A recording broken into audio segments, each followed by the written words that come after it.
যাই, নতুন চ্যাপ্টার 5 যাই। আচ্ছা, এটা হচ্ছে এটা নতুন চ্যাপ্টার, এটার নাম হচ্ছে রিডাকশন অফ মাল্টিপল সাবসিস্টেম। মানে মাল্টিপল সাবসিস্টেম কিভাবে আমরা রিডিউস করতে পারি সেটা নিয়ে একটা চ্যাপ্টার। এটা হচ্ছে সাইমন রামোর চ্যাপ্টার 5 সাইমন রামোর রিডাকশন অফ মাল্টিপল সাবসিস্টেম। তো প্রথমে আমরা দেখি এখানে কি কি আছে আমাদের।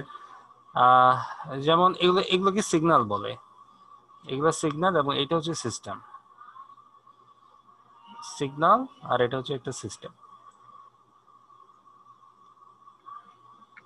এটা হচ্ছে একটা ব্লক ডায়াগ্রামের কম্পোনেন্ট। এগুলোকে বলা হচ্ছে সিগন্যাল, এটাকে বলা হচ্ছে সিস্টেম।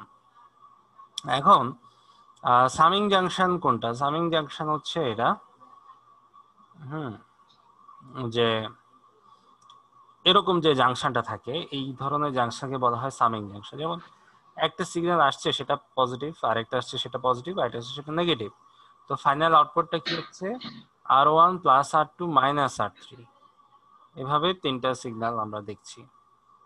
আবার এখানে হচ্ছে যে যেমন কোম্পানি পিক আপ পয়েন্ট, এটা হচ্ছে পিক আপ পয়েন্ট, মানে RS থেকে এখানে আরো তিনটা সিগন্যাল চলে আসছে। হ্যাঁ, তো এইগুলো হচ্ছে একটা ব্লক ডায়াগ্রামের বিভিন্ন কম্পোনেন্ট। এখন ব্লক ডায়াগ্রাম গুলো কিভাবে থাকতে পারে? ব্লক ডায়াগ্রাম ক্যাসকেডের ফর্মে থাকতে পারে। ক্যাসকেডের মানে কি রকম? ক্যাসকেডের মানে হচ্ছে এরকম, সিরিজে যদি থাকে, সিরিজে যদি কোনো ব্লক ডায়াগ্রাম থাকে সেটাকে বলা হয় ক্যাসকেডেড ফর্ম। সিরিজের ফর্মটাকে বলা হয় ক্যাসকেড।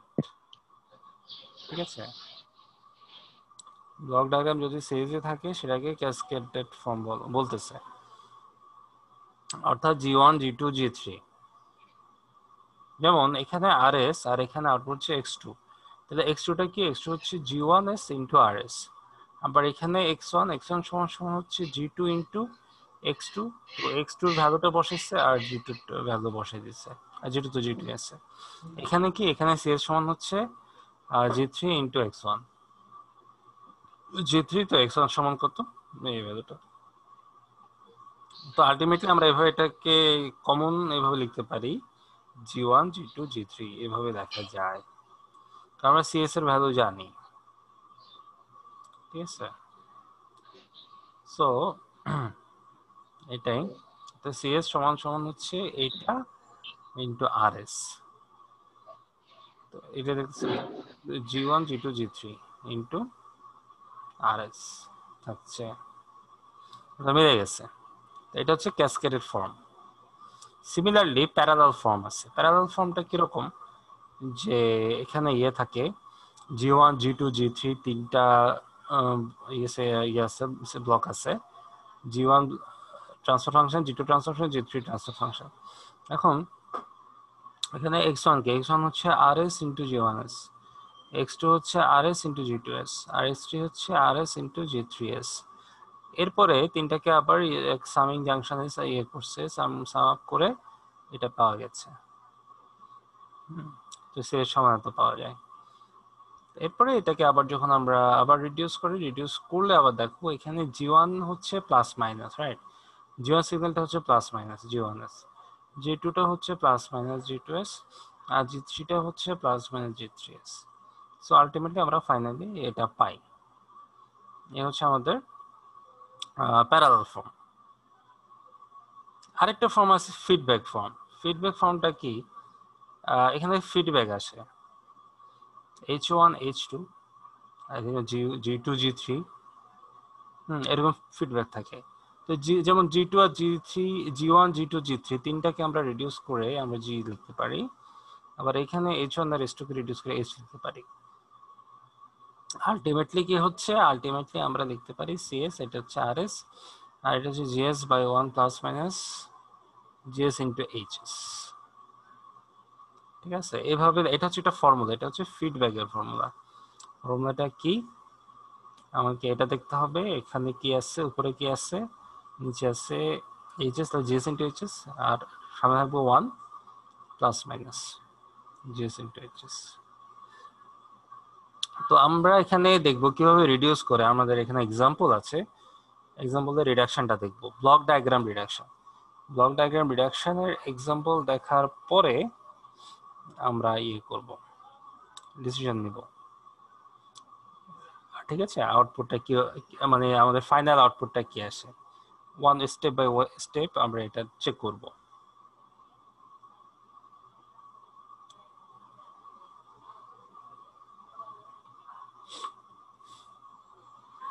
ওকে, তো এখন দেখো আমরা কিভাবে রিডিউস করতে পারি। এখানে কি আছে, G2 আর G3 আছে, তো এখানে একটা G হতে পারে, আবার H1 H2 H3 আছে, তিনটা পরিবর্তন আমরা কি লিখতে পারি, -H1 + H2 - H3 একটা ব্লকে নিয়ে আসতে পারি। এটা প্রথমে ওরা সামিং জাংশনটাকে রিডিউস করছে, এটা একটা সামিং জাংশনে রাখা যায়, আমরা একটা সামিং জাংশন রাখলাম। তারপরে দেখো এখানে আবার এই তিনটা থেকে আবার একটা করে ফেলবো, কমন রাখবো, আর এটা তো গুণ হবে, G3 × G2 G2 × G3 টা গুণ হবে, হলো। তারপরে দেখো, তারপরে আমরা যেটা করছি, আমরা এটাকে আবার রিডিউস করে ফেলছি, এটা যদি এদিকে চলে আসে তাহলে মাল্টিপ্লাই হবে, ডেফিনেটলি মাল্টিপ্লাই হয়েছে G1 G2 G3, আর নিচে কি হয়েছে 1, যেহেতু এখানে মাইনাস আছে তাহলে এখানে হবে প্লাস, উপর কি ছিল, G3 G2 ছিল, ছিল। তারপরে হচ্ছে যে তোমার হয়েছে আর কি, তারপরে এখানে হয়েছে, এটা গুণ হয়েছে। তো এটা কিভাবে করছে এটা একটু আমি একটু ক্লিয়ার করে দিই, এটা অনেক সময় একটু কনফিউজিং লাগতে পারে। এখান থেকে যে এটা আসলো, ধরো যে তুমি রিডিউস কিভাবে করছো, আমি ওই ব্লকটা আঁকি। এটা হচ্ছে তোমার, এটা হচ্ছে G1, এটা G1, তারপরে ধরো এই দুইটা রিডিউস হয়ে গেছে, এটা রিডিউস হয়ে কি কি পাচ্ছি, এটা তো CS, এটা CS, এইটা হচ্ছে RS, এদিকে হচ্ছে তোমার G3, আচ্ছা আমার লেখাই তো হইতেছে না,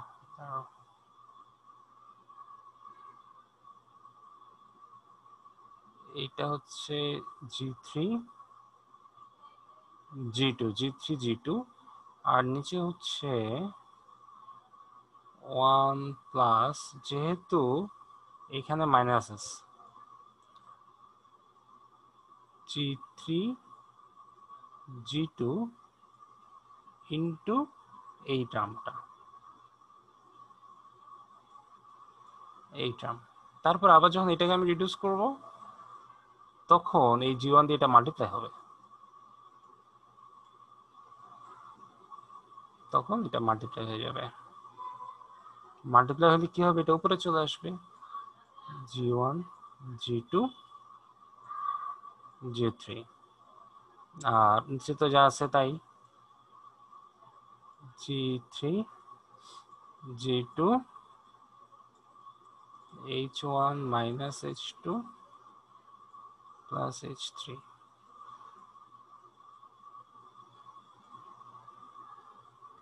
ঠিক আছে, তো এভাবে আমরা লিখতে পারি, এই মানে এটা এইভাবে শর্ট করে দেখা যায়। আচ্ছা, এখন আরেকভাবে আমরা ব্লক ডায়াগ্রাম রিডিউস করতে পারি, সেটা হচ্ছে block diagram reduction by moving blocks. আমরা ব্লকগুলোকে মুভ করে করে রিডিউস করতে পারি।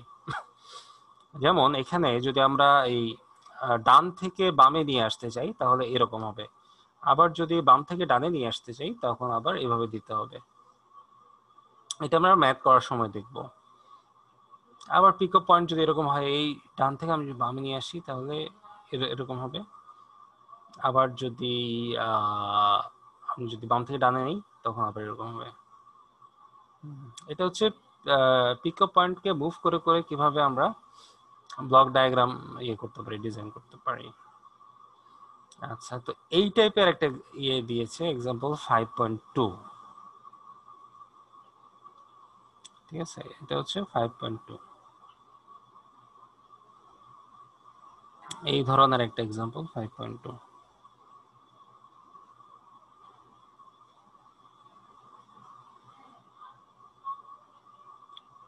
সো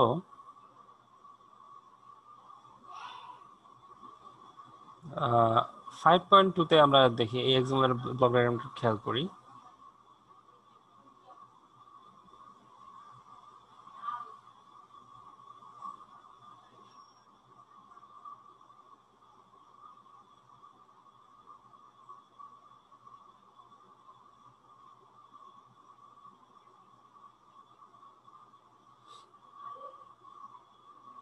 এখন আমাকে যেমন প্রথম দেখতে হবে যে আমি কি রিডিউস করতে পারি। একটা রিডিউস করতে পারি, আমি এটাকে মুভ করতে পারি। এটাকে আমি কি করতে পারি, আমি এই ডান থেকে বামে নিয়ে যেতে পারি। এটাকে রিডিউস করতে পারি। হ্যাঁ, তো দেখি ওরা স্টেপ বাই স্টেপ করেছে। যখনই আমি এটাকে মুভ করাবো, এটাকে যখন আমি নিয়ে যাব তোমার ডান থেকে বামে, তখন এখানে 1/g2 দিতে হবে। আর এটা তো রিডিউস করা হলো, এই দুইটা রিডিউস করে ফেলছে, এই দুইটা রিডিউস করে এটা বানাইছে। এখন দেখো এখানে কি, এখানে হচ্ছে 1 + 1/g2s, এটা রিডিউস করা যায়। 1 + 1/g2s এটা রিডিউস করছে। তারপর এদিকে দেখো, এদিকে এইটাকে আবার রিডিউস করে ফেলা যায়, এটাকে রিডিউস করা যায়, রিডিউস করে আচ্ছা এখানে একটা জিনিস ওরা করেছে, সেটা হচ্ছে যে আচ্ছা উপরের যে জি1 আছে না, জি1টাকে তারা এখানে নিয়ে আসছে। জি1 যদি আমি এদিকে নিয়ে আসি, বাম থেকে ডানে নিয়ে আসি, তাহলে কি হবে, এইখানে জি1 দিয়ে ভাগ দিতে হবে ফিডব্যাকে। ফিডব্যাকে জি1 দিয়ে ভাগ দেওয়া লাগবে, সেটা এখানে করছে। এবং এগুলো ঠিক আছে। তারপরে যেটা করছে, তারপরে তোমার আরো রিডাকশন হবে, এখান থেকে রিডাকশন হবে, এখান থেকে রিডাকশন হয়ে একটা হইলো। আচ্ছা তার আগে এটাকে ওরা রিডিউস করে ফেলছে, এটা রিডিউস করছে। আর এখানে দুটো মিলে একটা করে ফেলা যায়। মাইনাস যদি কমন রাখি তাহলে ইয়ে হবে আর কি, দুটো প্লাস, ঠিক আছে, ঠিক আছে। তারপরে আবার এটাকে রিডিউস করছে, তারপরে তো দুইটা মাল্টিপ্লিকেশন, এটাকে রিডিউস করছে, তারপরে দুইটাকে মাল্টিপ্লাই করছে। তো এইভাবে আমরা একটা ফাইনাল একটা রেজাল্ট পেতে পারি।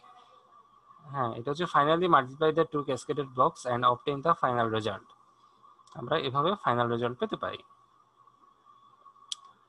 হ্যাঁ, এটা ছিল একটা পার্ট। এখন আমরা নেক্সট পার্টে চলে যাই। নেক্সট পার্ট হচ্ছে সিগন্যাল ফ্লো গ্রাফ বা এসএফজি। এসএফজি ব্যাপারটা হচ্ছে যে এটা হচ্ছে ব্লক ডায়াগ্রামের অল্টারনেটিভ। তো এখানে কি কি আছে, এখানে ব্রাঞ্চ আছে, নোডস আছে। এই যে সিস্টেম যেটা ছিল, সিস্টেমটাকে আমরা বলতেছি ব্রাঞ্চ, এবং সিগন্যাল যেটা ছিল, সিগন্যালটাকে আমরা বলছি নোডস। অর্থাৎ ব্রাঞ্চ আর নোডস আমরা ভাগ করে ফেলেছি। এখন দেখো যে আমাদের যে সিগন্যালগুলো ছিল R1 R2 R3, এগুলোকে আমরা নোডে রূপান্তর করেছি।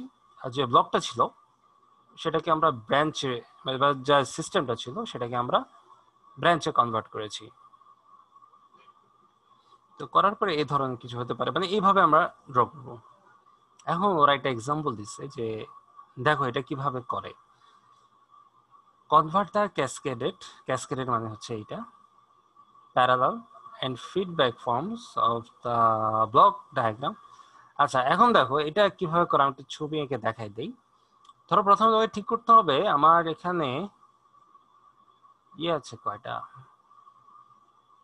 নোড আছে কয়টা, চারটা নোড আছে। চারটা নোড আমি ড্র করি, চারটা নোড ড্র করলাম। এখন দেখো এটাকে আমি নাম দিলাম আর, আর এটা x2, এটা x1, এটা c। তো এটা হচ্ছে g1, এরপর হচ্ছে g2, এরপরে g3, g1, g2,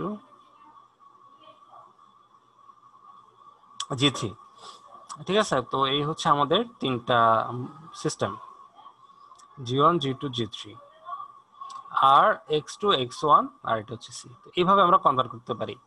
অর্থাৎ আমাদের প্রথম কি করতে হবে, যে সিগন্যাল আছে, হ্যাঁ সিগন্যালটাকে নিয়ে যেতে হবে নোডে, আর যে সিস্টেমটা আছে সিস্টেমটাকে নিয়ে যেতে হবে ব্রাঞ্চে, তাহলে আমরা একটা পেয়ে যাব।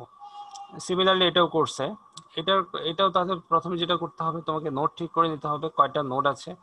তুমি দেখো সিগন্যাল আছে কয়টা, 1টা 2 3 4 5টা সিগন্যাল আছে। তো বি নাম্বারটা কিরকম হবে, ধরো যে আমি এখানে যদি লিখি এটা একটা নোড 2 3 আর সি আছে একটা আছে 4। তাহলে দেখো যেটা হচ্ছে তোমার 8 থেকে জি1 যাচ্ছে, এটা হচ্ছে জি1, এটা জি1, এটা হচ্ছে জি2, এটা হচ্ছে জি3, এরপরে এটা হচ্ছে x3, তারপরে আচ্ছা এইটা হচ্ছে সিএস, এটা হচ্ছে আরএস, তারপরে এটা হচ্ছে x1 x2, সরি এটা x3 হবে না, এটা হচ্ছে হ্যাঁ ঠিক আছে,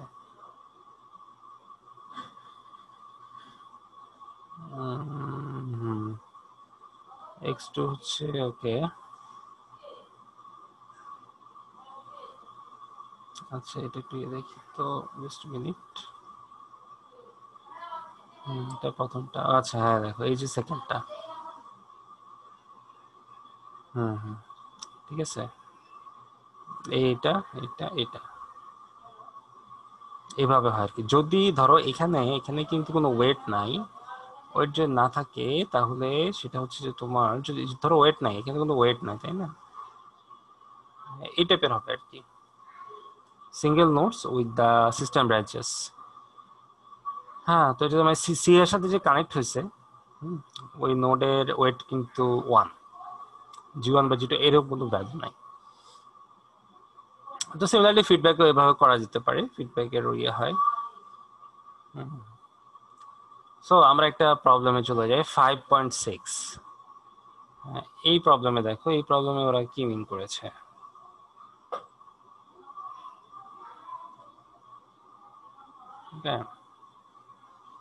এইটাকে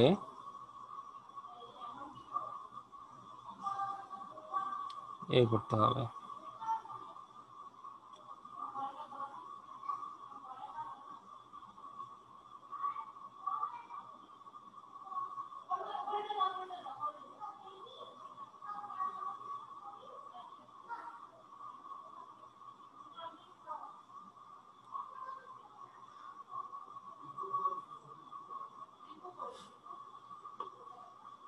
এখন এখন যদি আমরা এটাকে কনভার্ট করতে চাই তাহলে আমরা কি করতে হবে, আমাদের প্রথমে আমাদেরকে ঠিক করে নিতে হবে যে কি কি ইয়ে আছে, সিটাগুলো আমরা ঠিক করে নিতে হবে।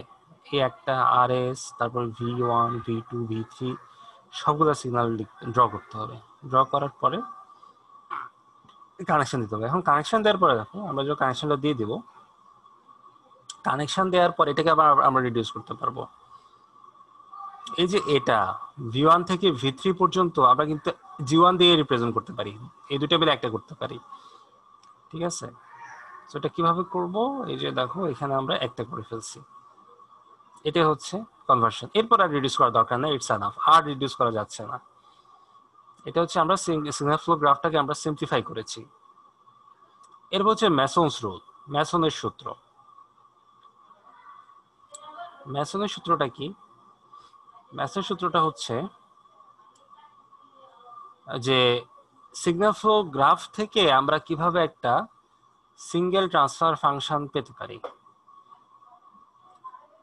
আমরা এটা ম্যাসন রুলের মাধ্যমে পেতে পারি, ঠিক আছে। আমরা ম্যাসন রুলের মাধ্যমে এই সিগন্যাল ফ্লো গ্রাফ থেকে ট্রান্সফার ফাংশন পেতে পারি। সো এটা কিভাবে করছে, একটা ফর্মুলা আছে, ফর্মুলাটা হচ্ছে এটা summation of K T K delta K delta, যেখানে কে হচ্ছে নাম্বার অফ ফরওয়ার্ড পাথ, মানে কয়টা ফরওয়ার্ড পাথ আছে, টি কে হচ্ছে দ্য কেথ ফরওয়ার্ড পাথ গেইন, কে তম ফরওয়ার্ড পাথের গেইন, ডেল্টা হচ্ছে একটা formula 1 minus summation of loop gains plus summation of non touching loop gains taken 2 at a time and summation of non touching loop gains taken 3 at a time আর delta কে হচ্ছে 1 minus loop gain which does not touch the forward path. ঠিক আছে, so এগুলো হচ্ছে আমার একটা math দেখলে এটা ক্লিয়ার হবে। তো ম্যাথ দেখা আগে আমাদের কিছু ক্লিয়ার করতে হবে। যেমন লুপ গেইনটা কি? লুপ গেইন হচ্ছে আমরা যদি খেয়াল করি, the product of branch gains found by traversing a path that starts at a node and ends at a node ছিল। এটা কি বলছে যে আমরা একটা নোড থেকে যদি যাত্রা শুরু করে আবার সেই নোডে ফেরত আসি, তাহলে যে লুপটা তৈরি হচ্ছে এটাকে বলা হচ্ছে লুপ গেইন। ঠিক আছে, এটাই হচ্ছে লুপ গেইন। এই ওই লুপের যে গেইন সেটা হচ্ছে লুপ গেইন। হ্যাঁ, লুপ গেইন হচ্ছে G2 ইন্টু H1। এখানে এই লুপের গেইন হচ্ছে G2 ইন্টু H1। আরেকটা লুপ আছে, এটা হচ্ছে G4 H2, তারপর একটা আছে G4 G5 H3, একটা আছে G4 G6, আর একটা হচ্ছে H3। এগুলো হচ্ছে লুপ গেইন আমাদের। তাহলে আমরা 4টা লুপ পেয়েছি, 4টা লুপের 4টা গেইন পেয়েছি, 4টা লুপের 4টা গেইন। আচ্ছা, এবার আসলে নন টাচিং লুপ একটা টার্ম আছে। নন টাচিং লুপ অর্থাৎ যে লুপগুলা একটা এটাকে টাচ করে নাই। ধরো এই লুপটা কিন্তু এগুলোকে টাচ করে নাই, তাহলে এটা হচ্ছে নন টাচিং লুপ। এখন এটার সাথে বাকি 3টে লুপের গেইন তৈরি করা যাবে। Non touching loop 1, non touching loop 2, non touching loop 3। আচ্ছা, এটা হচ্ছে নন টাচিং লুপ গেইন এখানে লিখছে আর কি। এবারে আমরা একটা ফাইনাল এক্সাম্পলে চলে আসছি। এটা হচ্ছে আমাদের final example 5.7। find the transfer function Cs by Rs for the signal flow graph in figure below। মানে এখানে যে একটা ফিগার দেওয়া আছে এইটার ট্রান্সফার ফাংশন বের করতে হবে।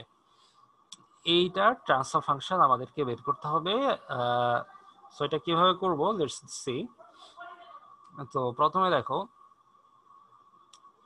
এটা হচ্ছে আমাদের ইনপুট, এটা হচ্ছে আউটপুট। তো আমরা এগুলো এটাকে আমরা প্রথমে নিয়ে নিব যে ফরওয়ার্ড পাথ কয়টা আছে। প্রথম কাজ হচ্ছে ফরওয়ার্ড পাথ কয়টা আছে সেটা বের করা। ফরওয়ার্ড পাথ হচ্ছে G1 G2 G3 G4 G5, এটা হচ্ছে ফরওয়ার্ড পাথ। হ্যাঁ, এটা হচ্ছে ফরওয়ার্ড পাথ। তারপরে আমরা বের করব যে লুপ আছে কয়টা। 1 2 3 4 লুপ আছে 4টা। নন টাচিং লুপ, এই যেমন এই লুপটা এদেরকে টাচ করে নাই। ওকে, সো প্রথমেই ওরা বের করে নিয়েছে ফরওয়ার্ড পাথ গেইন। মানে ফরওয়ার্ড পাথ কয়টা আছে, এটা হচ্ছে একটা forward path. G1 G2 G3 G4 G5, এটা হচ্ছে ফরওয়ার্ড পাথ। এখন এই ফরওয়ার্ড পাথের গেইনটা কত, G1 G2 G3 G4 G5, এটা হচ্ছে ফরওয়ার্ড পাথের গেইন। এটা হচ্ছে ফরওয়ার্ড পাথের গেইন। এরপরে বের করছি নিশ্চয়ই লুপ গেইন। কয়টা লুপ আছে, L1 L2 L3 L4, এটা হচ্ছে 4টা লুপ। ঠিক আছে, এটা হচ্ছে 4টা লুপ এবং 4টা লুপের গেইন ওরা লিখছে। তারপরে non touching loop gain taken two at a time, তাহলে L1 আর L2, L1 আর L3, L2 আর L3, কারণ একটা একটার সাথে টাচ করতেছে না। তারপরে non touching loops taken 3 at a time, L1 L2 L3 loop gain. ঠিক আছে, তারপরে ওরা যেটা করছে form the delta and delta কে। এখন ডেল্টার ফর্মুলা হচ্ছে 1 মাইনাস, এটা হচ্ছে লুপ গেইন। 4টা লুপ আছে, 4টা লুপের গেইন এখানে লিখছে। তারপরে হচ্ছে যে non touching loop gain taken 2 at a time summation minus non touching loop gain taken 3 at a time, 3টা। তারপর delta K 1 minus loop does not touch forward path, যেটা ফরওয়ার্ড পাথকে টাচ করে নাই, L3 টাচ করে নাই, G7H4, so G7H4। এটা হচ্ছে এখানে কে সমান 1 কেন, কারণ এখানে ফরওয়ার্ড পাথ হচ্ছে একটা। আচ্ছা, তারপরে তো ট্রান্সফার ফাংশনে আমরা যখন ভ্যালুটা বসাই দিব, ডেল্টা এভাবে লিখলে হবে, কারণ ডেল্টা এখানে পুরা লেখার দরকার নাই, অলরেডি তুমি লিখছো, ডেল্টা তো লিখছোই। সো ডেল্টা আর বা ডেল্টা 1 না লিখলেও চলে আর কি। T1 তো লিখছো, আর ডেল্টা 1 যেহেতু ছোট আছে ওটা লিখছো, আর ডেল্টাটা একটু বড়, কাজে ডেল্টাটা না লিখলেও চলবে, এভাবে লিখলেও হবে, কারণ তুমি ডেল্টা পাশে লিখে দিচ্ছ। হ্যাঁ, তো এই ছিল মোটামুটি ব্লক ডায়াগ্রাম রিডাকশন। এখানে কয়েকটা ম্যাথ আমি দেখাইছি, বড় বড় ম্যাথ। এগুলা আমরা দেখতে পারি আর কি। হ্যাঁ, মানে কন্ট্রোলের এই চ্যাপ্টারগুলো সহজ চ্যাপ্টার, এগুলো থেকে ইজিলি মার্ক পাওয়া যায়।